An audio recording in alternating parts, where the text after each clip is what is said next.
Olá, tudo bem? Meu nome é Priscila. Hoje eu vou me apresentar, tá bom? Primeiro vídeo do canal. Então, gente, eu não sou comunicadora. A ideia do canal é ser uma coisa mais descontraída, um bate-papo cheio de xiste mesmo. Aviões passando no fundo. E ok, faz parte que eu tô pertinho do aeroporto de Congonhas. Então me perdoem se aparecer algum barulho de avião e eu não conseguir tirar, tá bom? Vamos lá. Por onde que eu começo? Eu não tinha a menor ideia, não tinha a menor intenção de fazer um canal, na verdade. Simplesmente apareceu a espiritualidade falando pra mim que, olha, faça o canal. Eu, oi, faça o canal. Eu, tá, mas é pra falar sobre o quê? Ah, sobre a sua vida. Uhum. Então tá, então falarei sobre a minha vida. Mas vamos lá, vamos à apresentação, que é a ideia desse vídeo de hoje. O meu nome é Priscila, eu sou psicóloga, talvez não por muito tempo. E eu tenho 45 anos, divorciada. E até os meus 13 anos de vida eu não acreditava em nada. Mas nada, nada mesmo. Pra mim era essa coisa de espiritualidade, gente. Pra mim, na época, eu com 13 anos, era uma coisa que, ai, que saco, esse pessoal só inventa história. Então, até os meus 13 anos de idade, pra mim, espiritualidade não fazia o menor sentido. Para mim, Deus era um grande engodo da humanidade, era a maior invenção já criada pelo ser humano, exatamente para manter o controle sobre as pessoas. Não sabia dizer de onde que vinha essa crença, até porque eu nem conhecia muitas religiões assim para falar sobre todas elas ou falar sobre algumas delas. O que eu sabia, tinha um pouquinho de referência, era da Igreja Católica. E na Igreja Católica eu nunca me senti bem. Era um lugar que às vezes eu entrava por algum motivo e não me sentia bem lá dentro, não gostava, queria ir embora. A minha avó paterna chegou a tentar me ensinar a rezar um terço, né, o Ave Maria, Pai Nosso, mas ela morava em outra cidade, a gente se via muito pouco e ela faleceu quando eu tinha 7 anos. Então eu tive pouquíssimo contato com ela. A minha avó materna, ela falava que ela era espiritualista, mas ela nunca foi a fundo em nada. Já os meus pais nunca acreditaram em nada. Né? Meus pais também são extremamente céticos, apesar deles terem feito meditação transcendental por um tempo. Então, na crença dos meus pais, o que acontecia?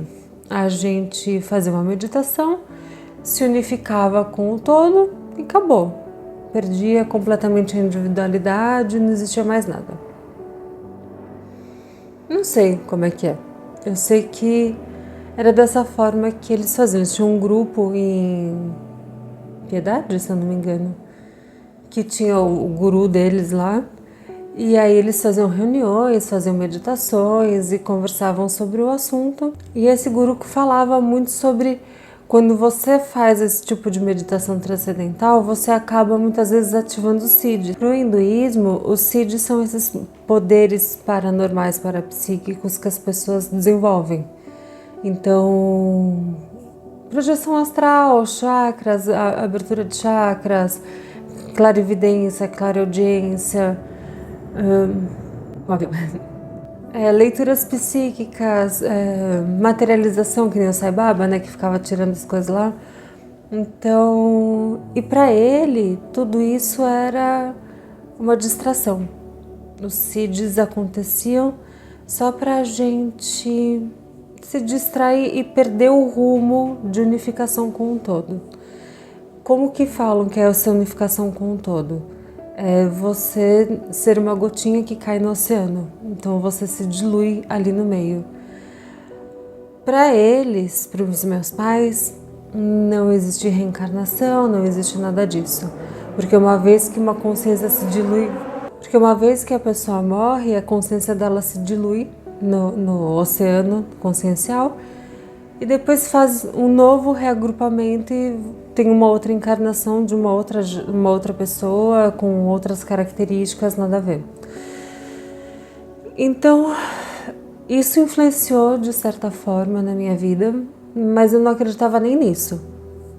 Achava que esse pessoal viajava demais, que morreu, o povo acabou, e não acreditava nesses CIDs todos, né? Que a pessoa conseguia sair do corpo. Gente, como é que vai sair do corpo se não tem alma? Pra mim, na época, 13 anos, não existia alma, não existia espírito, não existia fantasma, não existia nada. Então a espiritualidade chegou pra mim de uma forma que eu não podia mais duvidar das coisas.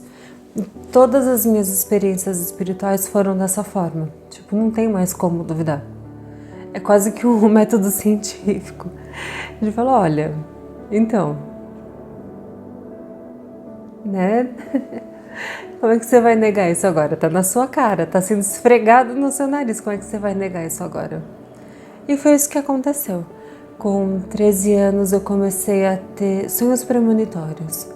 A gente nem sabia direito o que era isso. Eu sabia que na minha família algumas pessoas já tinham. Então sempre foi uma coisa meio... Minha avó sonhava com uma coisa muito característica, simbólica para ela, que eram pessoas com cabelos muito pretos. Então, se ela sonhasse com pessoas com cabelos muito pretos, a tia sei lá o que das quantas, a fulana de tal, a vizinha, mas ela estava com os cabelos muito pretos. Pronto, minha avó já sabia que aquela pessoa ia morrer.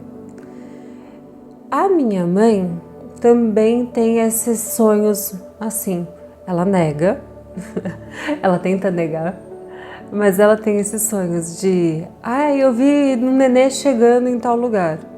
Tipo, oi, tem gente chegando na família. Eu sonhei que alguém tinha morrido, ou que fulano de tal tinha vindo visitar a gente, ou que a avó, sei lá o que, veio. Certeza que alguém ia desencarnar. Eu ouvi essas histórias, achava tudo muito louco, achava que elas piravam, que era só coincidência, até que eu comecei a ter sonhos premonitórios. E esses sonhos eram, no início, muito reais, muito nítidos. Então eram sonhos em que eu via algumas cenas, em lugares desconhecidos, com pessoas desconhecidas, e daqui a alguns meses acontecia aquele sonho exatamente daquele jeito. Aí sabe aquela sensação de déjà vu? Gente, não, peraí, isso aqui tem uma explicação, não é dessa forma, né? Não é um sonho premonitório, isso é um déjà vu, que é aquela sensação que você já viu um negócio, já viveu um negócio, mas na verdade é só seu cérebro te enganando naquele momento. Eu falei, ok, provavelmente é isso, é alguma sabotagem, algum tilt que tá dando no meu cérebro, e eu comecei a anotar os sonhos. Porque aí não teria muito como duvidar se acontecesse de novo, né? Lá fui eu pro meu método científico. Comecei a anotar os sonhos. E os sonhos eram muito reais. E acontecia. Depois de 4, 5, 6 meses, tipo, não tinha nenhuma viagem programada. E depois desse tempo acontecia uma viagem para um lugar X, que muitas vezes eu não conhecia, com pessoas que eu não conhecia, e as conversas aconteciam exatamente daquela forma que eu tinha visto no sonho. E, gente, não é possível. Não é possível. Como é que eu estou acessando o futuro? Aquilo entrou para mim de um jeito muito uau, né? Eu não sei de que forma isso está acontecendo, mas está acontecendo. Comecei a ficar curiosa. Eu pensei, né? Porque é sempre muito racional. Se eu estou conseguindo acessar o futuro através de sonho, mas eu não tenho nenhum controle disso, não tenho nenhuma consciência do que está acontecendo, talvez, pode ser que seja possível acessar o futuro, ou a tendência futura, através do tarô. Eu não sei nem como que eu já conhecia o tarô, não sei como é que ele chegou na minha vida, mas fui lá na Saraiva, comprei meu primeiro deck de tarô. Eram só os arcanos maiores, que são 22 lâminas. E com o livrinho ali do próprio deck, eu comecei a estudar. E assim, muitas vezes eu pegava o tarô com o livrinho do lado, né? E comecei a tirar pra mim, e as coisas começaram a fazer sentido. E nessa brincadeira, eu comecei a tirar para uns amigos do prédio, que o prédio que eu morava tinha muitas crianças, então eu comecei a tirar para os amigos do prédio. Às vezes minha mãe pedia para tirar alguma coisa, eu tirava. Mas era muito lúdico, assim, eu não levava a sério aquilo. Para mim era, ok, tô brincando aqui com o tarô. E eu comecei a acertar algumas coisas. Até um amigo teve um dia que ficou impressionado, que eu falei que, provavelmente você tá com dor de cabeça, que isso e aquilo. E ele, nossa, como é que você acertou isso? Porque essa carta aqui fala de tal parte do corpo, etc e tal. E aí, como eu comecei a acertar algumas coisas, eu comecei a brincar com todo mundo que eu era bruxa. Porque eu sou bruxa. Porque eu sou bruxa. Ok. E por que eu falava isso? Porque eu tinha sonhos premonitórios, eles continuavam. Eu comecei a acertar as coisas com o tarô. E isso foi até os meus 16 anos, mais ou menos. Eu continuei brincando com o tarô. Os sonhos continuaram. E eu falava que eu era bruxa, né? Eu brincava, porque eu sou bruxa, eu sou bruxa, eu sou bruxa. E um dia eu tava em casa e minha mãe me chamou, Pri, vem aqui na sala. O que foi? Adolescente chata, né, de 16 anos, fala, o que foi? Tem uma bruxinha na TV, vem ver. Não, uma bruxa na TV? Tipo, eu só brincava que eu era bruxa, né? Mas como assim existe uma bruxa de verdade na TV? Ok, vamos lá ver. E aí eu fui lá assistir e era a Márcia Frazão, falando sobre a bruxaria na família dela, das ervas, como é que funciona, da culinária. Eu achei aquilo tudo muito interessante, os cristais e vassoura. Aí tava ela e mais duas bruxinhas, se eu não me engano. E aí, falei, curioso, né? Isso já eram primórdios da internet, eu tinha uns 16 anos, 17 no máximo. E aí entrei lá no Metaminer, existia Google na época, e procurei bruxaria religião e veio um monte de resultado. Gente, eu não tinha a menor pretensão de achar algum resultado ali, e veio.